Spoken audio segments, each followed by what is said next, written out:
بسم الله. الحمد لله وحده والصلاة والسلام على رسول الله. أما بعد، السلام عليكم ورحمة الله وبركاته. أحبابي الكرام، أينما كنتم وأينما حللتم meel kastoo dunida ka joogtaan, waxaan idinku salaamay salaanta islaamka. subax wanaagsan ayaa idin leeyahay. maanta ah maalin isniin ah, 1 bisha koowaad 2018 bisha tobanaad cafwan 2018 washahrullahi almuharram shahrullahi almuharramna 1440 sanadkan ku jirno. insha Allah taala waxaan videogan idinkaga faa'iideyn doonaa walaalayaal laba duco haddaad isku akhriso oo aad isku akhriso Allah subhanahu wa ta'ala xanuunku hay ka qaadi doona biidhnillah. duca ma ahan aniga aan wato, laakiin nabi Muhammad sallallahu alayhi wa sallam ayaa inoo sheegay qofka haddii xanuun uu qabto ama meel ay xanuunto inuu labada duca isku akhriyo. walaalayaal, wax laalo wixii khayr ah ama faa'iido ummadda ah in la gudbiyo waa waajib diini ah. insha Allah ta'ala wixii Allah subhanahu wa ta'ala ina fahansiyay ayaa halka idinku soo gudbin doonaa. ducada ida quraan ahna waa idin soo qoray. fadlan sii gaarsiiya ummadda, sii sheergaraya si ugu faa'iidaystaan.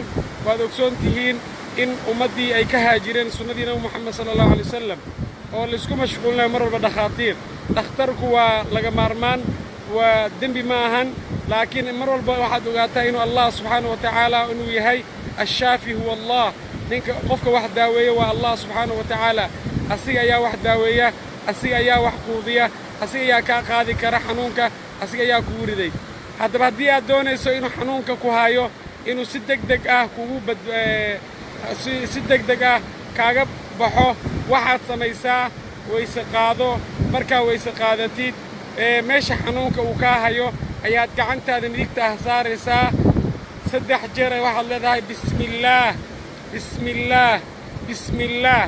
kadib waxaad leedahay 7 jeer أعوذ بعزة الله وقدرته من شر ما أجد وحاضر. تتوجر يا ذخر نساء. أعوذ بعزة الله وقدرته من شر ما أجد وحاضر. أعوذ بعزة الله وقدرته من شر ما أجد وحاضر. أعوذ بعزة الله وقدرته من شر ما أجد وحاضر. أعوذ بعزة الله وقدرته من شر ما أجد وأحاذر. أعوذ بعزة الله وقدرته من شر ما أجد وأحاذر. أعوذ بعزة الله وقدرته من شر ما أجد وأحاذر. تدوضاس جر يا ذخرنسا بإذن الله تبارك وتعالى. حنونك إله وكا قادي دون إن شاء الله.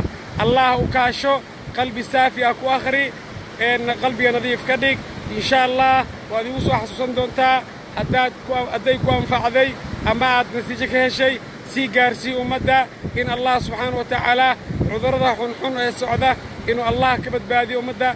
الله هنا وضع قاضو عذرك أنت بقت الله عافيه. أنت حنوسا حنونك الله كقاضو. أنت لمتى الله ونحريستو وحن الله سبحانه وتعالى إنك بريا مرلبا meel kasta aad joogtaan inuu cimri dheer iyo caafimaad idin siiyo. waa walaalkiina Ustaad Abdulqaadir Ibraahim oo idinkala soo hadlaya Muqdisho, Soomaal, badeeni liido.